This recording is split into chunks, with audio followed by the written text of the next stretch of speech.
Patuloy ang matinding bakbakan ni Sakamoto at ang anchor-wielding weapon na si Ikari sa chapter na ito. Ngayong nalaman nila Ando nakasapi si Sakamoto sa order. Ano kaya ang kanilang gagawing hakbang upang mapigilan ng isa sa pinakamalakas na hitman ng JAA? Tara na't alamin natin. Ipagpapatuloy natin ang kwento sa chapter 200 na pinamagatang Bubbles. Nang marinig ni Hikaru na tiga-order itong si Sakamoto, ipinaliwanag niya na sinasabi lagi ng mga matatanda sa kanya na kapag sinuway mo ang JAA ay mag-ingat ka sa order. Gayunpaman daw, hindi niya in-expect ang isang youngster na kagaya niya.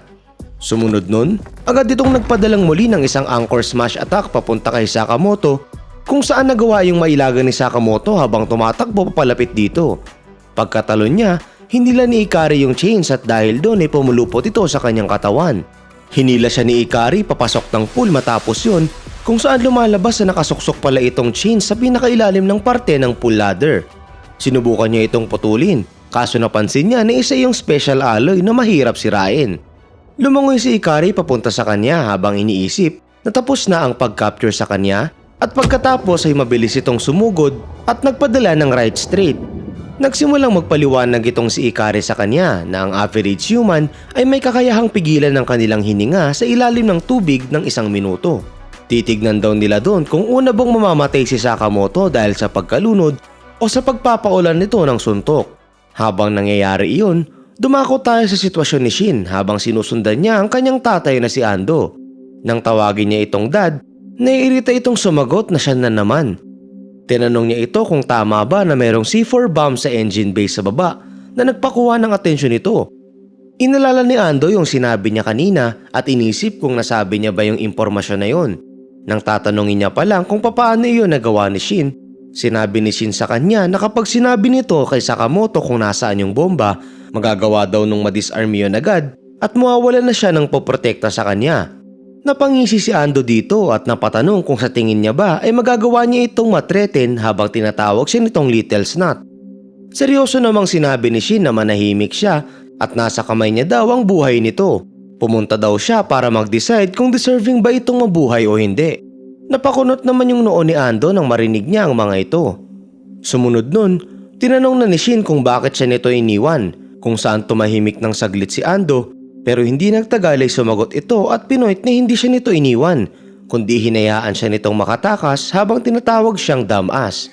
Nagulat at nagtaka si Shin nang marinig niya yon, kaya ay pinaliwanag pa ni Ando na at the time, siya ang nagpapatakbo sa orphanage ng JAA. Wala daw siyang oras para magpalaki ng sarili niyang anak, kaya ay pinagkatiwala daw siya nito doon. Napatanong si Shin sa sinabi niyang JAA orphanage, kaya sinabi niya din na front lang iyon ng lugar. In reality daw ay isa yung brutal place kung saan kinocultivate nila ang assassins. Ang goal daw nun ay magpalaki ng top-notch killers kaya nagpo-produce ang training ng mga iyon ng corpses left and right. Pinoint nito ni Ando sa kanya na dapat nga ay grateful siya dahil kung nanatili siya doon, siguradong patay na siya ngayon. Habang inaabsorb pa ang lahat, napakomento si Shin sa kanyang isipan na hindi niya maintindihan ng lahat ng yun pero mukhang hindi naman daw pala siya nito iniwan. Sabi niya na nga daw ba ay mahal talaga siya nito, dagdag niya. Sumunod nun, masaya niyang tinanong na tama ba na ibig sabihin ng lahat ng yun ay iniligtas siya nito. Kung saan sumagot si Ando na mahirap yun masabi at bigla itong kumasa ng pistol at itinutok sa kanya. Hinahabol daw itong si Ando ng JAA dahil sa pagpapataka sa kanya at isang disaster na daw ang kanyang buhay.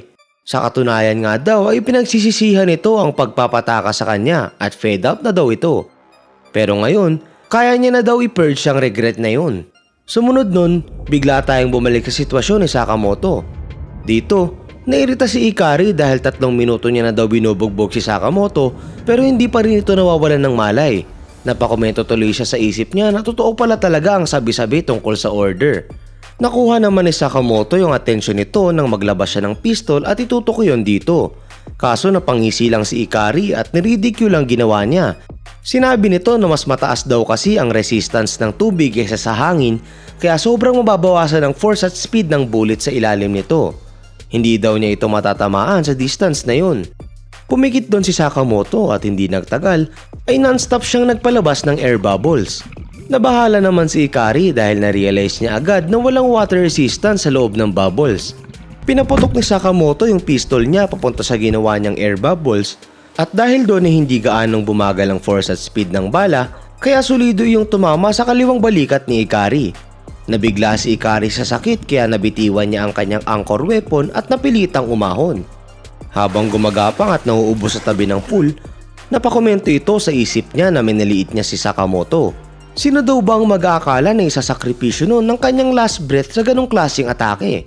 Hindi nagtagal ay umahon na din si Sakamoto na agad na kumuha ng atensyon ni Ikari. Pagkalingon nito, mabilis na pumunta sa likod nito si Sakamoto at matapos bumuelo ng saglit ay pinadalhan niya ito ng right hook na nagpatalsik dito papasok ng water slide. Sa sobrang lakas ng suntok ni Sakamoto ay napalipad niya si Ikari sa pinakamataas na parte ng water slide. Napaubos si Ikari dito at naghabol ng hininga. Kaso bago niya pa maibalik ang kanyang composure ay narinig niya na si Sakamoto na papunta na muli sa kanya. Hindi nagtagal, dumating nga si Sakamoto kung nasaan siya at pinadalhan siya nito ng heel kick sa muka.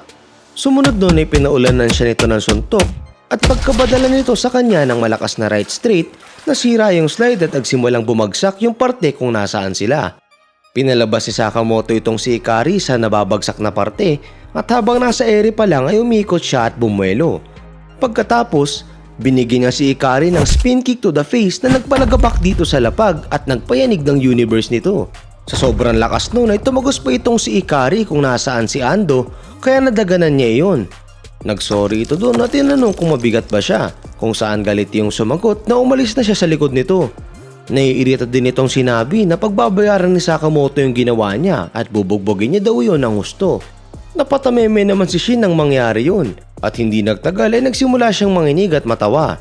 Napalingon siya sa kanyang likuran at naluluhang tinanong kung ano yung nangyari dito at lumalabas sa dumating doon si Sakamoto at sumagot ito na walang nangyari sa kanya at sumisid lang daw siya ng saglit. At ayun na nga, wala namang binatbat itong si Ikari sa ating legendary assassin no? Ngayong alam na ni Shin kung ano ang tunay na nararamdaman ng kanyang tatay towards sa kanya. Ano kaya ang kanyang desisyon?